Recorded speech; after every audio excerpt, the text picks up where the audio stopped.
And look, check this out. This is something I learned. You go play when you get the work done. You go play when you get the work done, right? I've been listening to this podcast, right? And a lot of guys that businesses have crossed the $1 million marks or millions of dollar marks. Those are the businesses where the guy put in the grind. He just put his nose to the grind, made it happen, and then he was able to buy a boat and drive down to Florida and have a good time. I've listened to one guy's story. He grinded for. I would never forget this guy's story. He was a truck driver, and I used to watch his podcast when I was at my full-time job called Truck and Hustle. Because it was people that drove 18-wheelers and box trucks. And the first successful story I heard was by the guy. He had dump trucks. I think it was up in New Jersey or somewhere. And the guy asked him, he said, man, how did you start your business? He said, I'm gonna be honest, man. He said, I wanted to get into dump trucks. He said, and one Saturday I was off work, I seen this dump truck and I followed him to a job site. He said, when he pulled up to the job site, he said, hey man, I got a dump truck, I'm looking for work, which he didn't have a dump truck at the time. And the guy was like, go talk to the project manager. So he went to talk to the project manager. He said, look, man, I got another dump truck coming in Tuesday, whatever, and I'm trying to put it to work. And the guy was like, look, I give you some runs, call me. So, and he didn't have nobody to drive the truck with his father. So when the truck came in, his father had a CDL, so he let his father drive the truck, and he was still going his full-time job, and that truck was working, making money. And basically what he did was rinse and repeat. I heard a bunch of people's stories. I've heard women, men. I heard a guy used to sell drugs. He ended up with 50 dump. He turned his life around, got 50 dump. Well, anyway, it was this one guy story I heard. When I say, it kind of reminded me of myself, because he really wanted to get his 18-wheeler business off the ground, but he just kept hitting obstacles and obstacles and obstacles and obstacles. And it was like, essentially like, bro, you've been doing it 10 years and you don't have nothing. And I think like that to myself at times. It's like, bro, it's like, you know, we've been doing this 10 years. Like, I'm not seeing 10 years worth of fruit. I'm only seeing about 5 years worth of fruit. And then I tell myself, well, bro, you is a slow learner, so, you know, would take one person 5, it might take you 10. That's just being honest with myself. So I'm listening to this guy's story, listening to a story, right? And normally when you go on Truck and Hustle, you've made it. But that guy, he was at the tip of, he was about to pierce through. So I'm listening to a story. I'm talking about, man, trucks breaking down on him, engines blowing up. He had one driver get into an accident, basically to the point he just about homeless, but he's still trying to get the business off the ground. And he said on one of the, he said, I remember, he said everything just kept falling apart. He said, and I had a good friend of mine that believed in it. He said, and his friend wanted to invest into somebody or into something, but his friend didn't know what to invest in. But his friend seen the potential that he didn't have. His friend seen it. And he was like, look, man, I'm investing in you. He said, but I ain't got no money, but I got a bunch of credit cards with high limit. So I think the first credit card Buddy gave him was like 20 grand. He ran it up. So, and he told us, like, look, man, I ran it up, this happened, blah, blah. So dude gave him another 20 grand, ran it up. And then when it was all said and done, he ran up $50,000 worth of debt, and he wasn't producing the fruit. And this is what he said.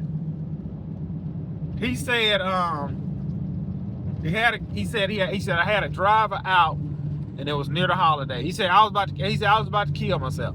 He said, but I couldn't do it. I didn't want to kill myself, and I still had a driver who was driving back home, and it was almost the holidays, and I didn't want him not to get paid. I said, so I'll wait, and then I kill myself. Well, one thing led to another. Guy ended up coming home or whatever, and he didn't kill himself. And it was because the way I don't understand the whole trucking game. But anyway, a job came up. They were supposed to pick something up from the warehouse. Something didn't get picked up.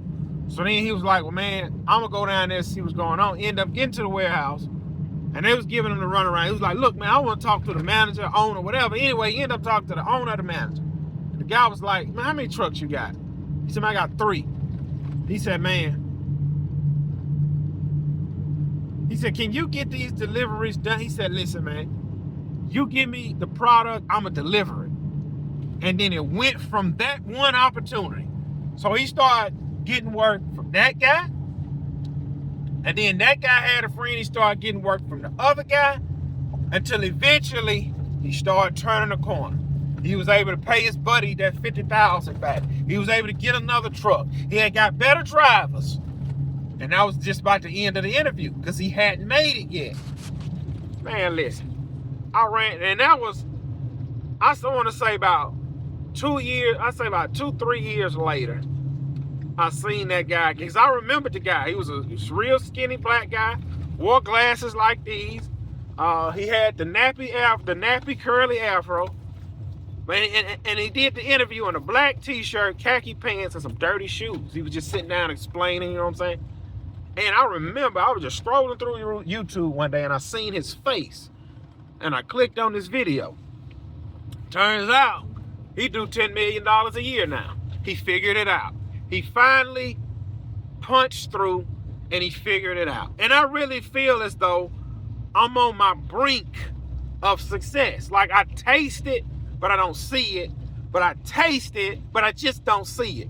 It's like I can feel it, but I can't touch it. And I just wonder sometime, like when will it be my time?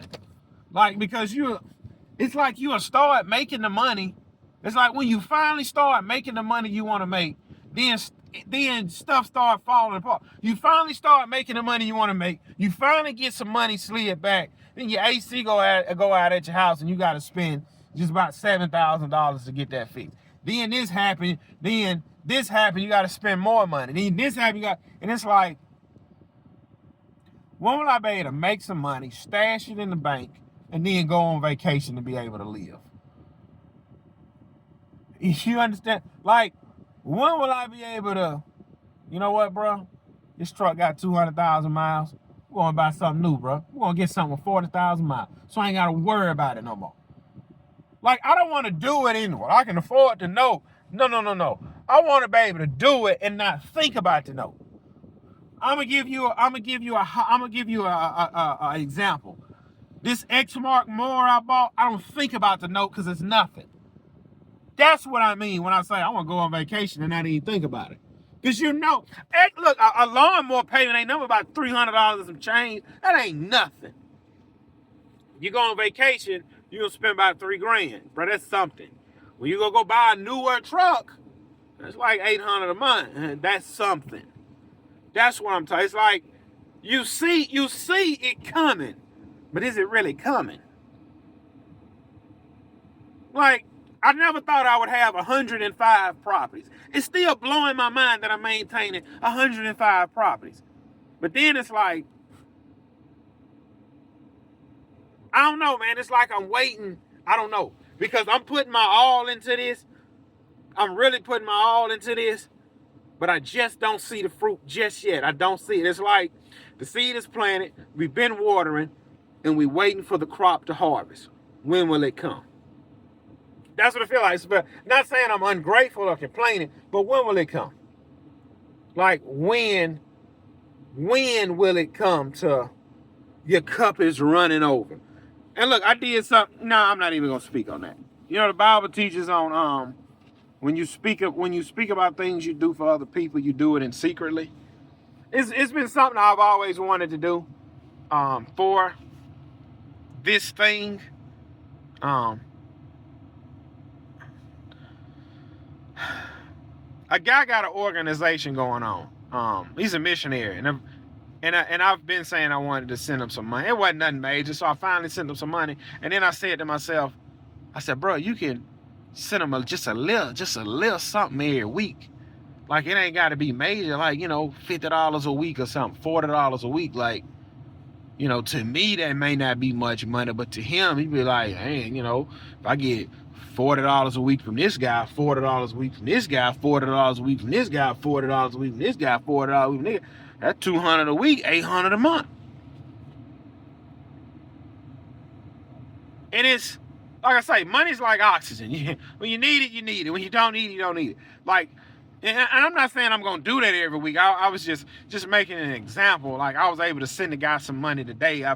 It's been on my mind these past couple of days, and I was able to finally send him some money because he's doing a great work with what he's doing, and he's not asking for handouts. He have created a product to sell to fund what it is he's doing. He's not just asking for a handout. And I'm like, well, I don't need his product. You know, I could send him some money, you know. So that's what I did, you know. But I'm just waiting for my time. I'm waiting for my time, but I'm wondering when will be my time. You know, because you watch everybody else, you know, they start their business, they become successful, they're able to travel the world, they're able to drive the vehicle they want to drive, they're able to live. Like, I haven't lived, I want to live. Like, I don't, like, vacation for my family because they want it. I don't care about the vacation. I care about the new truck. I like the new equipment. You know what I'm saying? Stuff like that. You know, I like this $100 watch that I still love to look at. I like this, you know. But I don't know, man. Maybe one day we will be